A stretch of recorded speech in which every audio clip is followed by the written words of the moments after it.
PG, patnubay at gabay ng magulang ay kailangan sa mga batang manonood.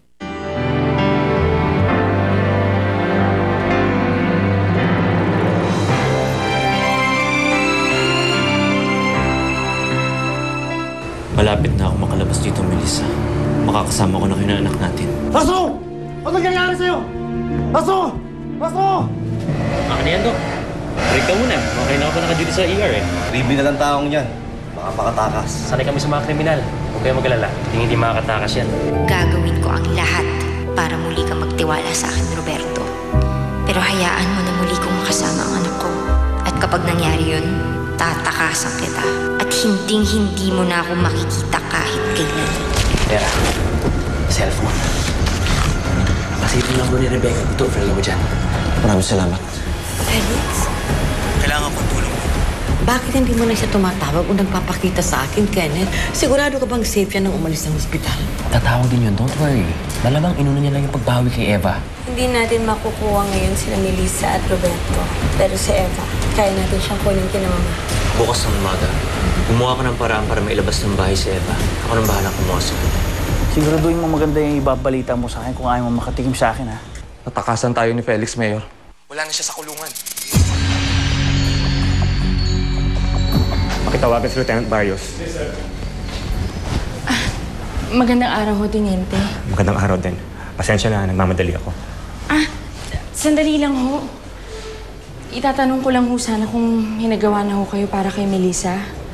Ami, marami kami importanteng nasikaso. Kumpara sa domestic problems ni Mayor at ni Melissa. Nakatakas si Felix sa kulungan.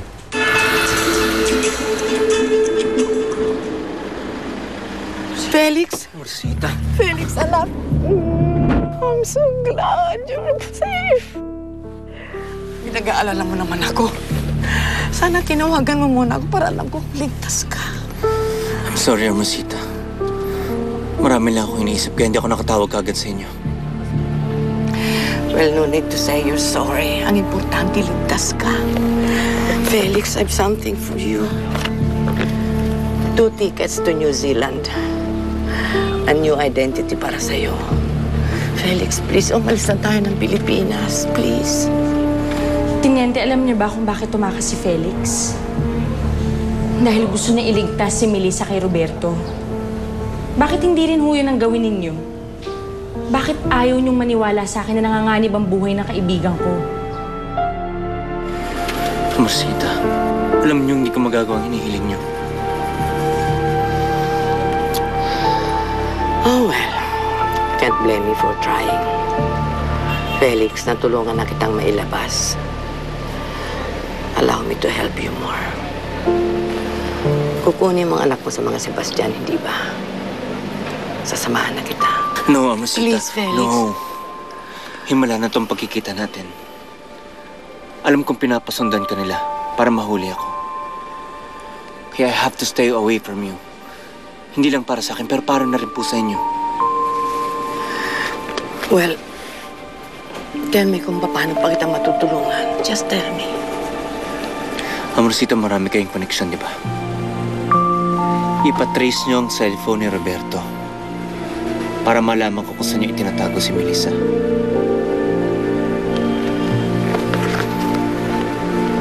Okay. Anything for you, son. Ingat lang, ha? Please. Thank you.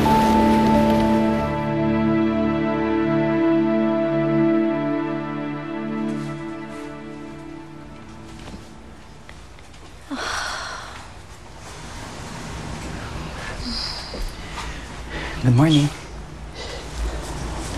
Roberto?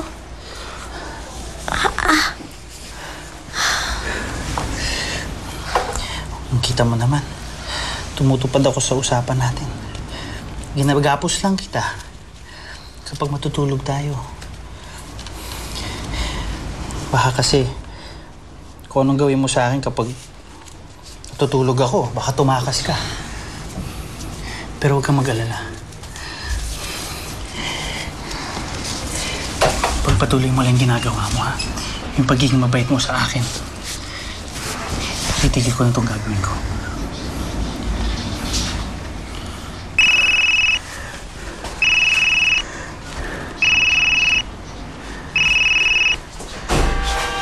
Hello? Sino ba yung kausap niya, Roberto, at kailangan niya lumayo sa akin? Hanggang ngayon, hindi niyo pa rin nahahanap yung Felix na yun. Iisa lang naman ang gusto nun eh, kaya siya tumakas. Tumakas si Felix? Tsak na si Melissa lang ang pinagtarinan. Pumunta kayo doon sa dati naming bahay. Malamang nandun lang yun.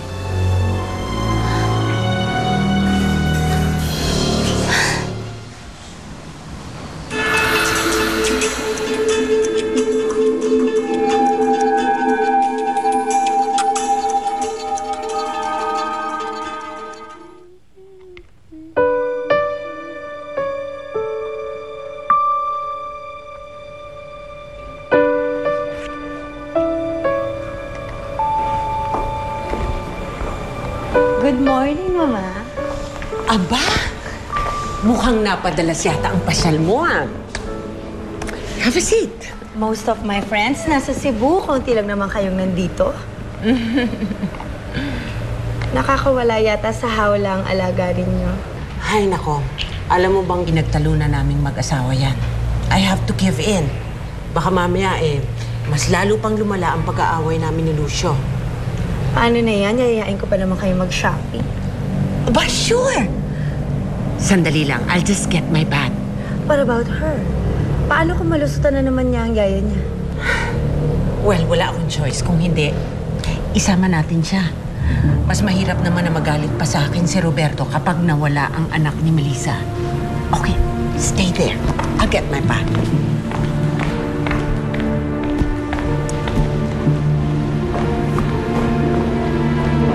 Hi! Hello po.